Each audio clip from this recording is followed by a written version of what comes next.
Les habla Rafael Arraiz Luca desde Unión Radio y esto es Venezolanos, un programa sobre el país y su historia. El programa de hoy se lo vamos a dedicar a hablar de algunos presidentes venezolanos, aspectos específicos.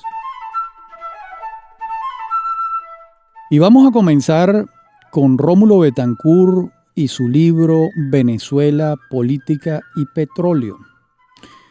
Y comencemos por decir que el propio Betancourt confesaba que la primera versión de este libro fundamental data de 1937-1939, pero entonces no pudo publicarse.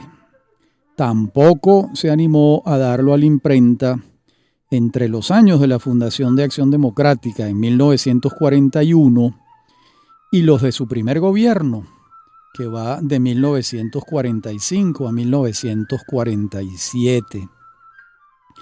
Y los únicos originales que conservaba se perdieron en el saqueo que cometió una patrulla de soldados el 24 de noviembre de 1948 contra su casa caraqueña, cuando el golpe que derrocó al presidente Gallegos. De modo que la nueva redacción del libro, que se perdió, como acabo de decir, tuvo lugar en el exilio de Betancourt. Y esa redacción nueva, completa, ocurrió en las ciudades de Washington, de La Habana y de San José de Costa Rica, hasta que finalmente lo concluyó en San Juan de Puerto Rico, y allí lo concluye gracias a un amigo que le prestó una casa frente al mar, y allí estuvo trabajando día y noche durante meses y meses, acompañado por los dos escoltas que le había asignado el gobernador de la isla, Luis Muñoz Marín, y un perro fiel que seguía impertérrito el sonido de las teclas de la máquina de escribir de Betancourt, y seguramente el sonido de la pipa cuando le cambiaba la picadura. Y si bien el prólogo lo firma en diciembre de 1955, lo cierto es que concluyó el libro en abril de 1956, ya que en el último capítulo hay alusiones a hechos ocurridos en aquel mes.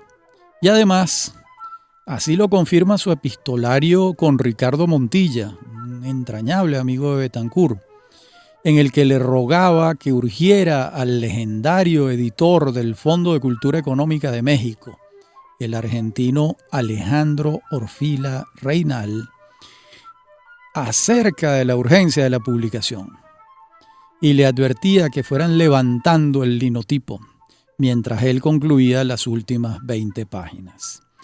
Esto quizás la gente muy joven no sabe lo que es levantar el linotipo, porque eso prácticamente no existe, que era ir poniendo las letras de plomo, armándolas en la mesa, en el lugar donde después iban a imprimir el papel.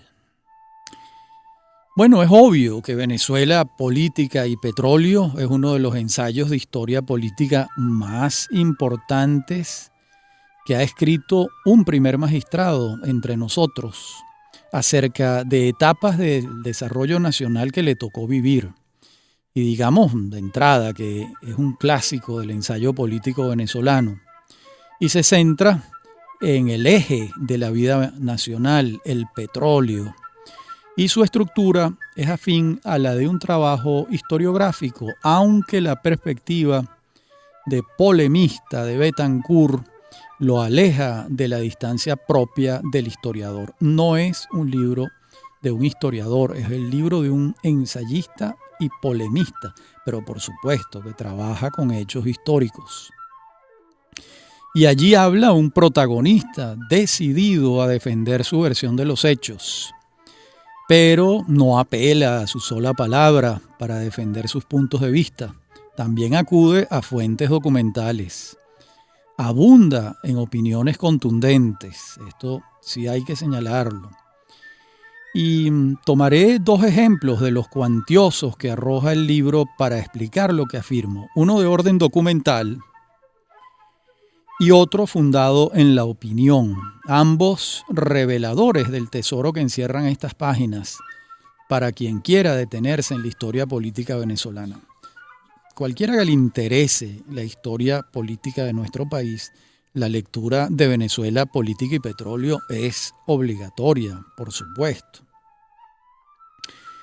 Voy entonces con los ejemplos. Recuerda Betancur que el 13 de abril de 1947 la Junta Revolucionaria de Gobierno publicó un memorándum confidencial del que se habían hecho, en el que el expresidente López Contreras desde Nueva York le solicitaba al ministro de la Defensa del Gobierno, Carlos Delgado Chalbó, que presionara con la fuerza del ejército a la Asamblea Nacional Constituyente para que lo nombrara a él, a Delgado Chalbó, presidente de la República.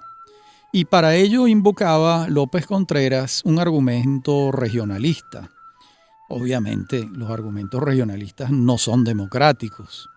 Decía el expresidente López, cito: de este modo, la hegemonía andina, preponderante en la República por 5 lustros, no podría considerarse desplazada de los asuntos públicos. Fin de la cita. Y luego señalaba que de no lograrse la aceptación de Delgado Chalbó como presidente de la República, voy con comillas, decía López, habría que recurrir a la imposición.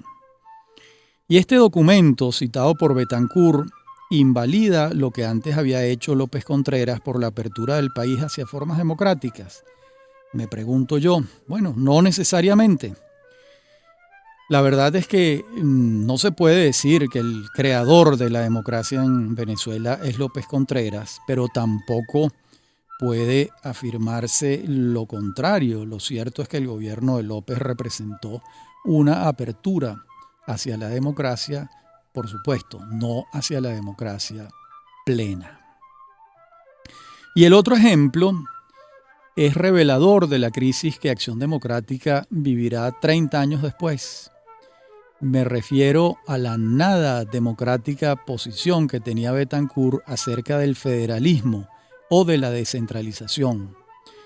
Afirma Betancur, voy a citarlo: la Constitución de 1947 pautó como norma constitucional implícita el principio del centralismo político, ya que no se concibe cómo pueda planificar nacionalmente el Poder Ejecutivo si los gobernantes regionales no son de libre elección y remoción del jefe de Estado.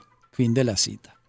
Bueno, es un comentario muy poco federal y, por supuesto, fácilmente rebatible, porque las democracias federales funcionan y funcionan perfectamente sin que esto sea un problema. Y este es el caso de la democracia federal alemana o en los Estados Unidos, para no salir de América. Y más adelante apunta Betancur como una debilidad del constituyente de 1947 que no se hubiese llegado a implantar la Cámara Única y que se hubiese adoptado el sistema bicameral. Muy extraño también, pero muy interesante. Y finalmente Betancur va a admitir como expresión de descentralización del poder a los consejos municipales. Pero, y aquí viene otra cita, financiados y estimulados con activo interés por los gobiernos central y estadales. Fin de la cita. De modo que queda claro que en la mente de Betancur en 1956 no estaba que la democracia representativa diera el paso hacia la descentralización política y administrativa. ¿Es una contradicción en un demócrata? Pues en alguna medida sí y en otra medida no. Los que creemos que el federalismo como descentralización del poder es una medida, una adopción, una forma de Estado más democrática que el centralismo, pues nos parecerá que la posición de Betancourt no es lo más democrática que imaginamos. Pero también es cierto que el centralismo también asume la democracia, aunque no en su vertiente federal. De modo que el tema es muy, muy interesante. Quien quiera ventilarlo, le sugiero que vuelva a Venezuela, Política y Petróleo. Y también aquí uno advierte, este libro lo termina en 1956, y estas opiniones sobre la descentralización de Betancourt se ve que ya se habían expresado en la Constitución del 47, cuando Acción Democrática, teniendo los votos para implantarlo, no implantó el sistema de elección directa, universal y secreta de los gobernadores y los alcaldes, por este principio de centralismo político al que está apelando Betancourt unos años después. La discusión sigue abierta. ¿El federalismo es más democrático que el centralismo? Pues algunos pensamos que sí, pero el contexto histórico venezolano de 1947 y 1956 abonaba el camino a favor del centralismo, quizás, y sin quizás, sustentado en la experiencia venezolana federal del siglo XIX, que lejos de construir en Venezuela una república federal, en buena medida lo que hizo fue fortalecer a los caudillos regionales. Quizás a eso era a lo que le tenía una gran prevención Betancourt entonces. En la próxima parte del programa veremos otro libro y otro presidente. Ya regresamos. Les decía en la parte anterior del programa que en esta segunda parte hablaríamos de otro presidente y también autor de un libro. Y como ustedes saben, a lo largo de nuestra historia republicana no ha sido común que los hombres que han detentado la primera magistratura hayan sido proclives a la reflexión escrita. En el siglo XIX, Bolívar y Páez son una excepción. Así como fueron excepcionales los únicos doctores que detentaron el mando supremo, el doctor Vargas, que también escribió, y el doctor Rojas Paul. Pero si echamos una ojeada al siglo XX, tampoco encontraremos demasiados gobernantes capaces de discurrir por escrito o dados a la escritura, porque capaces seguramente lo eran, pero no la practicaban. Cipriano Castro, pues no se distinguió por la escritura. Gómez, pues para nada. López Contreras sí se esmeró en pasar al papel sus ideas, y Medina Angarita también escribió una suerte de memorias muy útiles. López Contreras escribió más, incluso sobre historia militar. Y bueno, por supuesto, Gallegos lo que realmente era un escritor. Betancourt, vimos en la parte anterior del programa cómo está ese libro extraordinario, Venezuela, Política y Petróleo, pero además otros tantos, sobre todo muchos discursos. Pérez Jiménez, por supuesto, no escribió. Carlos Andrés Pérez, tampoco. Y Luis Herrera Campín sí escribió muchísimo. Y era un lector, un hombre bastante culto. Jaime Lucinchi no escribió. Por supuesto, Ramón J. Velázquez escribió y mucho, uno de nuestros formidables historiadores. De modo que, y Caldera, de quien vamos a hablar, sí dejó una obra escrita significativa. Y Caldera, en su escritura, está tomado por un ideal de serenidad. Así como Betancourt es agresivo y polemista, digamos que Betancur es dionisíaco y Caldera es más apolíneo. Caldera, digamos que está más dado a la serenidad, incluso al eufemismo, ¿no? Cuida mucho las palabras, las cuida mucho. Y eso no está nada mal. Esto se puede valorar tanto como la posición del polemista Betancur. Ambas prácticas, ambas maneras de escribir y de estar en el mundo son valiosas y considerables, por supuesto. En este libro, el último de Caldera, Los causavientes, de Carabobo a punto fijo, hay una revisión, incluso una versión de la historia republicana por parte del presidente Caldera. Y es un libro bastante bien escrito, sabroso de leer incluso. Y hay esta voluntad serena y apolínea se manifiesta a lo largo de todo el libro. Hay una expresa voluntad por ser justo. Y eso está muy bien, ¿no? No vamos a encontrar en este libro ditirambos ni grandes pleitos, pero tampoco deja de decir lo que tiene que decir. Por ejemplo, señala que Guzmán Blanco deja al morir una fortuna que sobrepasa sus posibilidades lícitas, la manera elegantísima de señalar la corrupción de Guzmán, pero también señala Caldera que el conjunto de su obra es una obra modernizadora.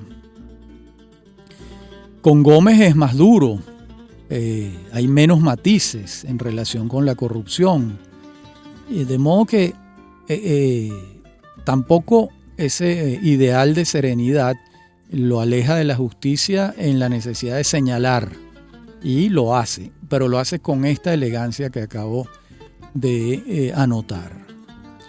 Y su posición sobre el pacto de punto fijo es muy interesante, porque es muy claro al explicar los motivos que condujeron a firmarlo. Y por supuesto son motivos muy distintos a los que alegan quienes satanizan el pacto de punto fijo. Él se detiene allí en cómo el motivo central fue contener a un sector de las Fuerzas Armadas, ese sector bárbaro de los militares de entonces. De modo que y buscaba el pacto de punto fijo crear una república civil moderna, y se necesitaba hacerlo en aquel país de tradición militarista que, como sabemos, es una de las tradiciones venezolanas. También se detiene en el punto de cómo durante el trienio Adecuo las rencillas entre los partidos políticos, lejos de contribuir a la consolidación de la democracia, fueron un obstáculo importante que el pacto de punto fijo en el 58 buscaba revertir, matizar, morigerar, ¿verdad? Bien, este es un libro altamente recomendable. Los causavientes, de Carabobo a punto fijo, es, como les dije antes, la versión de la historia política de Venezuela según uno de sus protagonistas principales, el 2 veces presidente de la República, el abogado Rafael Caldera Rodríguez. El otro presidente que vamos a ver, ya no nos podremos referir a su obra escrita porque, salvo sus discursos, no la tuvo, no fue la escritura una de sus formas de batalla política, ni fue un ensayista, pero es una figura histórica de gran importancia. Me estoy refiriendo, o me voy a referir, a Raúl Leoni. Y sobre Leoni se ha creado una injusta valoración de su presidencia que creo que tiene que revisarse a la luz de los resultados de esa presidencia, a la luz de los números de esa presidencia. Recordemos que Leoni era hijo de un inmigrante corso llamado Clemente Leoni y de Carmen Otero Fernández, una criolla venezolana. Y Leoni nació en El Manteco, en el estado Bolívar, el 26 de abril de 1905. Una vez concluido el bachillerato, hizo el viaje que solían hacer los jóvenes venezolanos que buscaban un horizonte más amplio. Se viene a Caracas a estudiar Derecho en la Universidad Central de Venezuela. Y aquellos hechos míticos de la Semana del Estudiante de 1928 encuentran a Leoni al frente de la Federación de Estudiantes de Venezuela. Como consecuencia de aquella gesta, Leoni estuvo preso en el castillo de Puerto Cabello.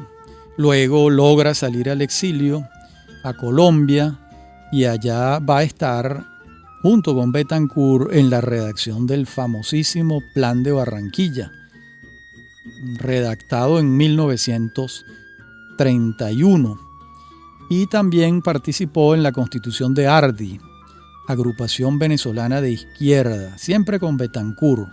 Y su padre también se fue a vivir a Barranquilla a atender junto a su hijo y a Bethancourt la frutería de la que vivían allá en Barranquilla, muy cerca de la iglesia de Barranquilla. Alguna vez visitamos esa frutería donde hay una placa. El gobierno municipal en Colombia colocó una placa en el lugar donde estaba la frutería. Bueno, en aquellos primeros años en que estos jóvenes soñaban con la creación de una institucionalidad moderna para Venezuela, fueron configurándose las aptitudes, las conductas de cada quien. Y si Bethancourt era elocuente y ambicioso, Leoni era más bien callado y prudente. Si Bethancourt exponía con fervor, Leoni formulaba la pregunta inteligente que sembraba la duda. Si Bethancourt se preparaba para colmar los ambientes con su discurso nasal y subyugante, Leoni afinaba sus cualidades para el encuentro cuerpo a cuerpo, cálido y amistoso. Y mientras Bethancourt disertaba en voz alta sobre el escenario con su inteligencia característica, Leoni tejía acuerdos en la antesala del teatro, tomaba señas, tendía lazos de amistad y respeto profundo. Bueno, el líder no fue un líder político de gran elocuencia. Él mismo se lo reconocía a su primo, el periodista Miguel Otero Silva, en una entrevista que Otero le hiciera en La Casona pocos días antes de entregarle la presidencia a Rafael Caldera. Allí dijo Leoni lo siguiente: la verdad es que yo nunca he tenido dotes oratorias, como Jovito Villalba, como Rómulo Bethancourt, como Andrés Eloy Blanco, como Carlos Irazábal, como Isidro Vallés, como tú mismo, que eran quienes hablaban en los mítines de masas en 1936. Yo, en cambio, era un organizador, un motor de iniciativas, un productor de análisis políticos. Bueno, una clara conciencia de sí mismo tenía el presidente Leoni, como podemos claramente observar. En la próxima parte del programa seguimos con Raúl Leoni. Ya regresamos.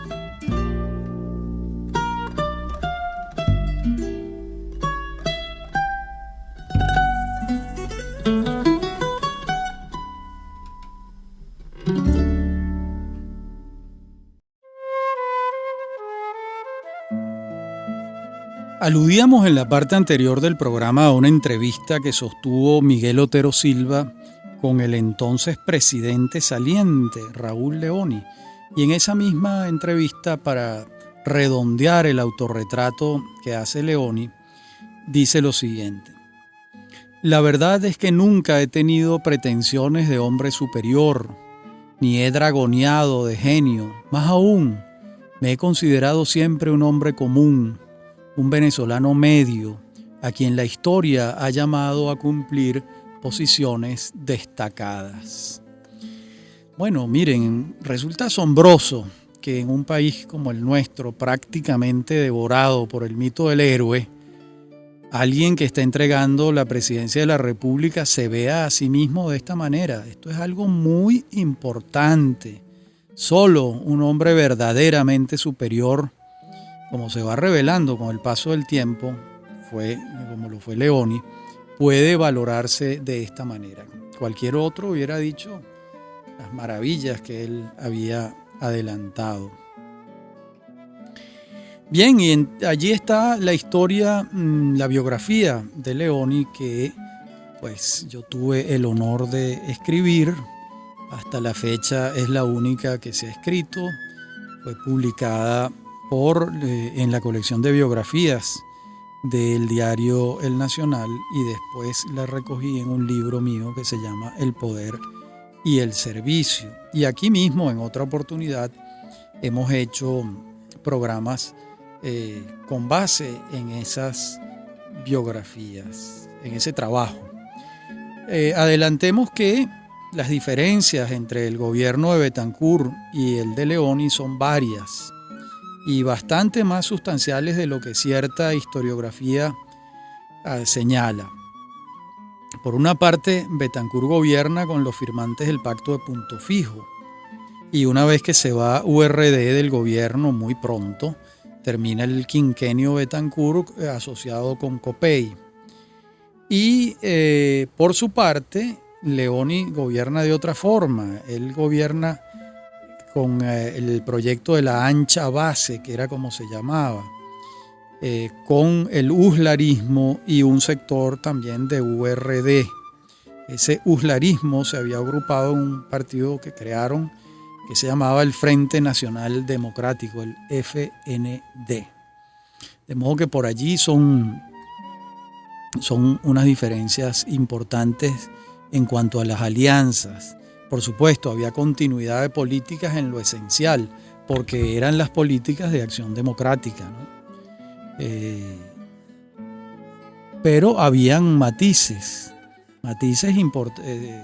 de significación como este que les acabo de señalar.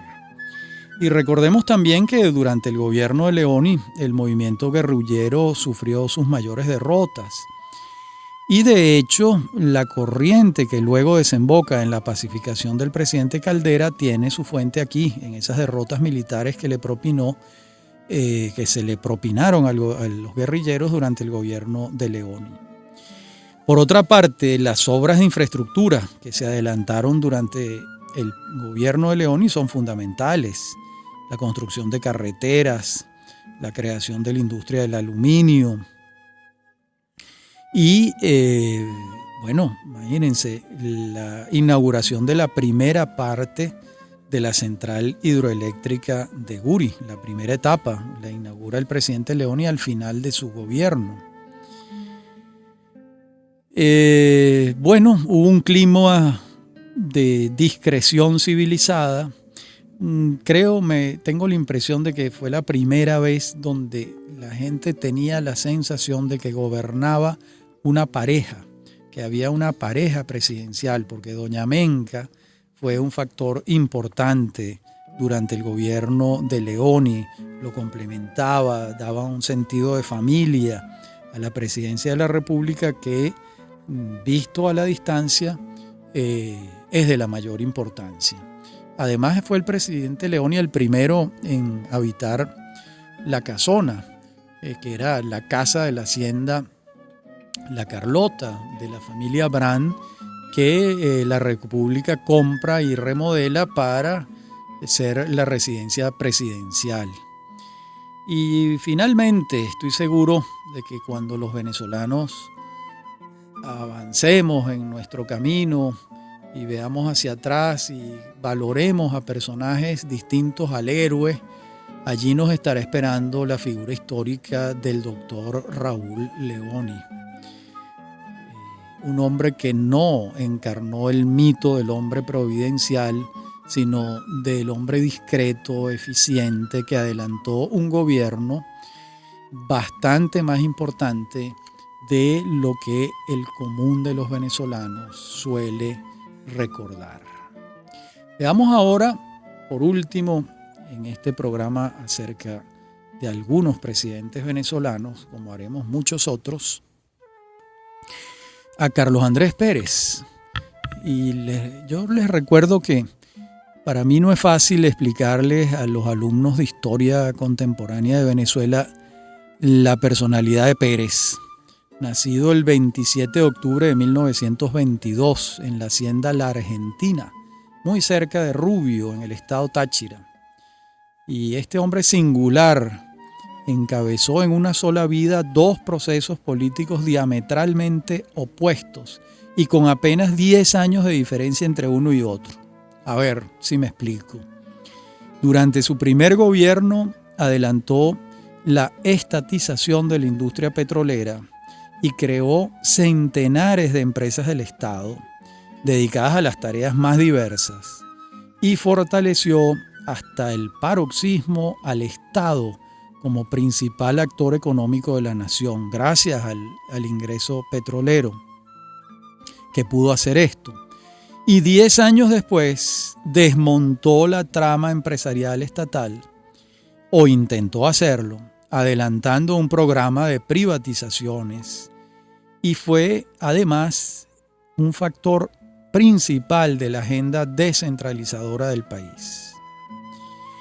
Durante su primer gobierno, el Estado se endeudó hasta alcanzar cifras enormes para la época, y durante el segundo gobierno de Pérez le tocó batallar con la banca internacional para fijar una estrategia de pago favorables.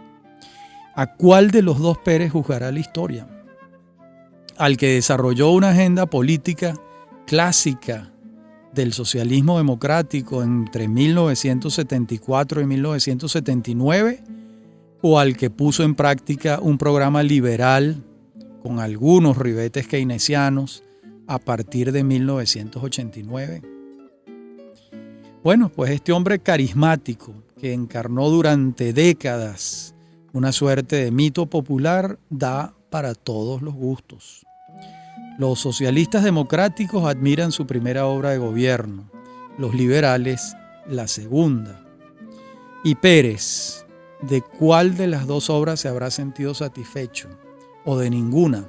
¿O habrá respondido, como creo que de hecho alguna vez lo respondió, que fue un hombre de su tiempo y que fue flexible al punto de encarnar dos proyectos políticos distintos, dos políticas públicas muy, muy diferentes, la de su primer gobierno y las del segundo? De modo que esa es la pregunta que podemos hacernos sobre Carlos Andrés Pérez. Por supuesto, un personaje interesantísimo.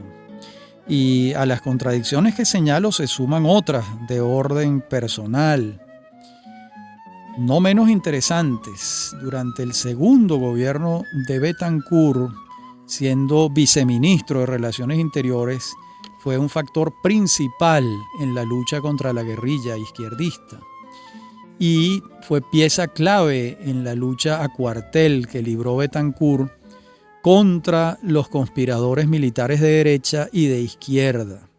Bueno, algunos de estos asociados con tiranos caribeños, ¿no? Y durante varios años lidió con informes de inteligencia y los procesó con éxito.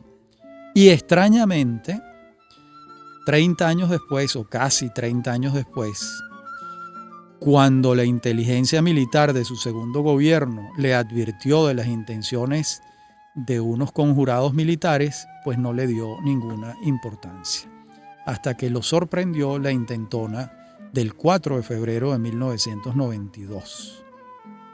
Y entonces cayó en cuenta Pérez que los informes que le habían dado sus servicios de inteligencia militar eran ciertos. Bueno, y también había puesto en marcha un programa de reformas económicas que no era otro que una reforma a fondo del sistema político. Y él, el político por excelencia, extrañamente no se valió de sus artes para implementar ese programa. Y el país comenzó a arderle por los cuatro costados. Bueno, Carlos Andrés Pérez, un extraordinario personaje de la política venezolana con muchas luces y muchas sombras, y que, por supuesto, está pendiente el estudio del personaje e incluso una biografía verdaderamente completa o un estudio de época. En la última parte del programa continuaremos con Carlos Andrés Pérez. Ya regresamos. Hablábamos en la parte anterior del programa de Carlos Andrés Pérez, que llegó a ser un líder de la Internacional Socialista de estatura internacional, llegó a ser vicepresidente de la Internacional Socialista y tuvo una amistad cercana, un trato frecuente con muchos de los líderes europeos de la Internacional Socialista, que en el fondo es una reunión de partidos socialdemócratas.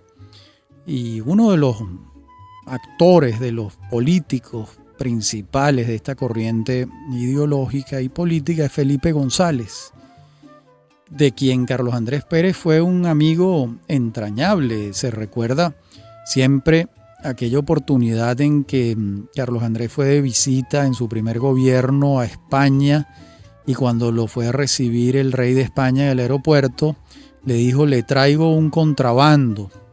Y el contrabando era que venía en el avión con Pérez Felipe González, este sevillano tan importante para la historia política española, que gobernó España durante varios años. Yo creo que Felipe González estuvo alrededor de 14 años en el gobierno y ha venido muchas veces a Venezuela, y en una de las oportunidades en que vino a Caracas, siempre lo entrevistan, y dijo cosas como siempre muy, muy importantes. Entre otras, González ha señalado con insistencia que el socialismo y la democracia no están reñidas con la economía de mercado. El socialismo, es decir, la socialdemocracia, en pocas palabras, no está reñida con la economía de mercado. En esto fue uno de los puntos en que ha insistido mucho González en los últimos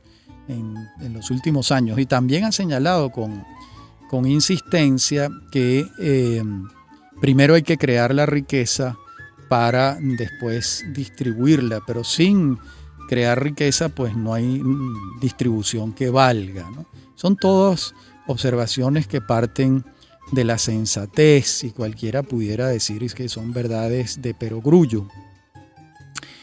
Pero no es así, y les hablaba de González por la estrecha amistad con Carlos Andrés Pérez. Incluso diríamos que en muchos sentidos mantuvieron una comunidad de criterios, aunque en el segundo gobierno de Pérez, como vemos, de acuerdo con las circunstancias, pues más que un gobierno socialdemócrata clásico, fue un gobierno, digamos, más inclinado hacia el liberalismo, pero la coyuntura del mundo así lo imponía.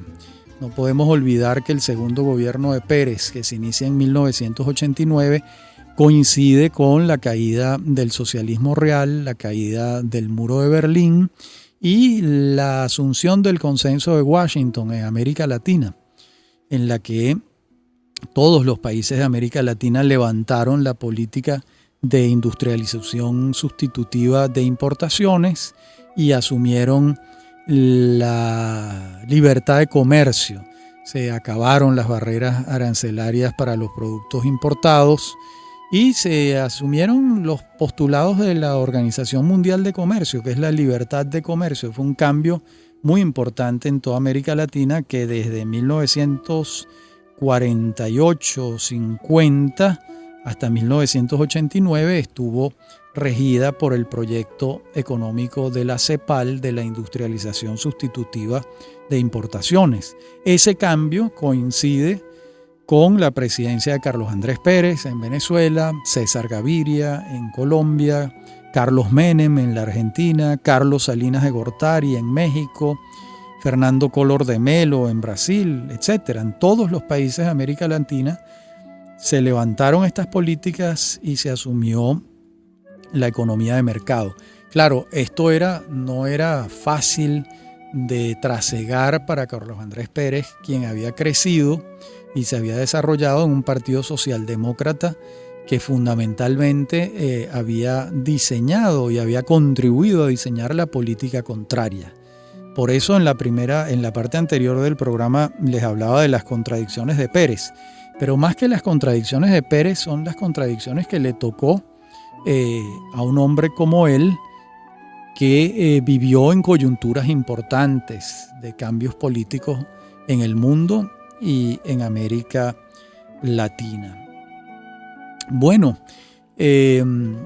hasta aquí Carlos Andrés Pérez, de quien hemos hablado en otros programas, al igual que de los presidentes Caldera, Betancur y Leoni. En este programa hemos mezclado a los 4 presidentes, dando estas suertes de píldoras o de aspectos parciales de sus vidas y de sus obras. De los 2 primeros nos hemos referido a sus libros, Venezuela, Política y Petróleo, y Los Causavientes, tanto de Betancur como de Caldera. Y de Leoni y de Pérez hemos hablado de sus obras, de sus logros, de sus desaciertos y de sus contradicciones y de sus logros también, como es el caso de Carlos Andrés Pérez. Son personajes completos y complejos de la historia política contemporánea de Venezuela, que están en permanente revisión, en permanente valoración, sobre todo a la luz de los tiempos que vivimos. Como siempre, ha sido un placer hablar para ustedes. Soy Rafael Arraiz Luca y esto es Venezolanos, un programa sobre el país y su historia. Me acompañan en la producción Inmaculada Sebastiano y Fernando Camacho. A mí me consiguen en mi correo electrónico rafaelarraiz@hotmail.com y en Twitter @rafaelarraiz. Ha sido un gusto hablar para ustedes. Hasta nuestro próximo encuentro.